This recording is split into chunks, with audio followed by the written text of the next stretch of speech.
శివధర్మం నాకు సమానత్వం బోధించింది.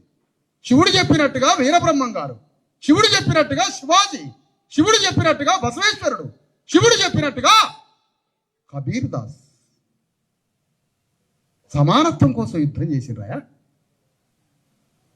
వాళ్ళ లెగసీ నేను తీసుకోవద్దా? వాళ్ళ వారసత్వం నేను తీసుకోవద్దా? శివుడు అసమానత్వం చెప్తే నేను వదిలేస్తా. శివుడు సమానత్వం చెప్పాడు. ఎవడో పుక్కిడి పురాణాలే పుట్టించుకోవచ్చు వాడికి అనుకూలంగా. నా శివుడు మాత్రం సమానత్వం బోధించు. ఆ విలువలతో సమాజాన్ని కట్టదాం.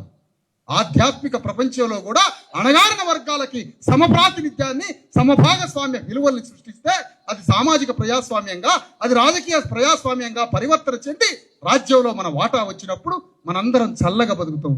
దేవుడు కూడా చల్లగా బతుకుతాడు. మన దేశం మీదకి ఎవడు రాడు.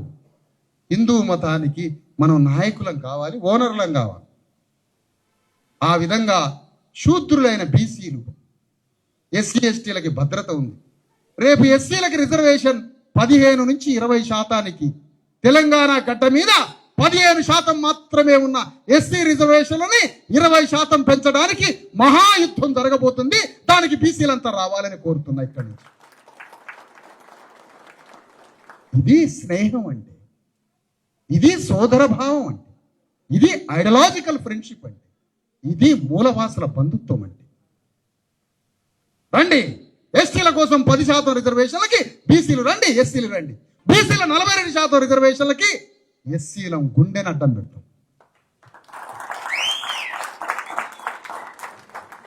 యుద్ధం చేస్తాం. ఎందుకంటే ఎస్సీ ఎస్టీలకు ఉన్నట్టుగా ఆ భద్రత లేదు. అది వస్తే అందరం కలిసి రాజ్యం కోసం ప్రయాణం చేద్దాం. 3 ఏళ్ళు బీసీని ముఖ్యమంత్రిని చేద్దాం, 2 ఏళ్ళు ఎస్సీని ముఖ్యమంత్రిని చేద్దాం. దశల వారీగా చేసుకుందాం. ఎవడాపుతున్నా మన ఇష్టం. అది